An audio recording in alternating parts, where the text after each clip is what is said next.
যাদের ছোট্ট সন্তান পৃথিবীর থেকে বিদায় নিয়েছেন, হয়তোবা ডেলিভারির সময় অনেক সময় মারা যায় কিনা বলেন, এরপরে পৃথিবীতে এসেছে 3 দিন 4 দিন 7 দিন 1 বছর, এই নাবালক অবস্থায় যদি কোনো সন্তান মারা গিয়ে থাকে, ওই পিতামাতার জন্য আজকে একটা সুসংবাদ দিয়ে যায়। আল্লাহু আকবার কন।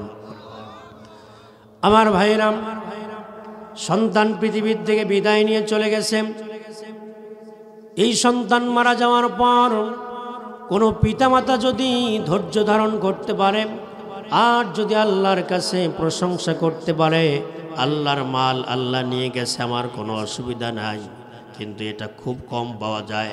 সন্তান পৃথিবীর থেকে বিদায় নিয়ে চলে গেছে, মা শুধু মাথাটা একটু ঝাঁকুনি দেয়, বারবার একটু বিলাপ করে, কান্নাকাটি করে, ধৈর্য ধারণ করতে পারে না। এ মুসলমান, বিলাপ করে কান্নাকাটি করা যাবে না, ধৈর্য ধারণ করে ওই সন্তান যখন পৃথিবীর থেকে বিদায় নিয়ে চলে গেছে, আপনি বলবেন ইন্না লিল্লাহি ওয়া ইন্না ইলাইহি রাজিউন। আল্লাহু আকবার বলেন। এই প্রশংসা আল্লাহর কাছে যখন এই প্রশংসা করবেন, ধৈর্য ধারণ করবেন, আল্লাহ রাব্বুল আলামিন ফেরেশতাকে ডাক দিয়ে বলে, ও ফেরেশতারা, তোমরা তো আমার বান্দার কলিজার টুকরাকে ছিনিয়ে নিয়ে আসছো, কিন্তু তাদের অবস্থানটা কি একটু জানায় দাও। এই সন্তানের পিতামাতা আসলে কি ধৈর্য ধারণ করেছে নাকি বিলাপ করে কান্নাকাটি করতেছে, একটু জানায় দাও। আমার ভাইরা, ফেরেশতারা যখন বলবে, আল্লাহ, তোমার বান্দারা, তোমার ছোট্ট মাসুম বান্দা এবং বান্দিদেরকে যখন আমরা তুলিয়ে নিয়ে এসেছি, তোমার ওই সমস্ত বান্দা বান্দিরা ধৈর্য ধারণ করেছে এবং তোমার প্রশংসা আদায় করেছে। আল্লাহ রাব্বুল আলামিন বলে, ফেরেশতারা রে, আমার ওই সমস্ত বান্দা বান্দিদের নামে জান্নাতের ভিতরে একটা বাড়ি বানায়া দাও। মারহাবা কন। আমার ভাইরা, সঙ্গে সঙ্গে আল্লাহ রাব্বুল আলামিন ওই সমস্ত পিতামাতাদের নামে ওই জান্নাতের ভিতরে একটা সুন্দর করে বাড়ি তৈরি করবেন।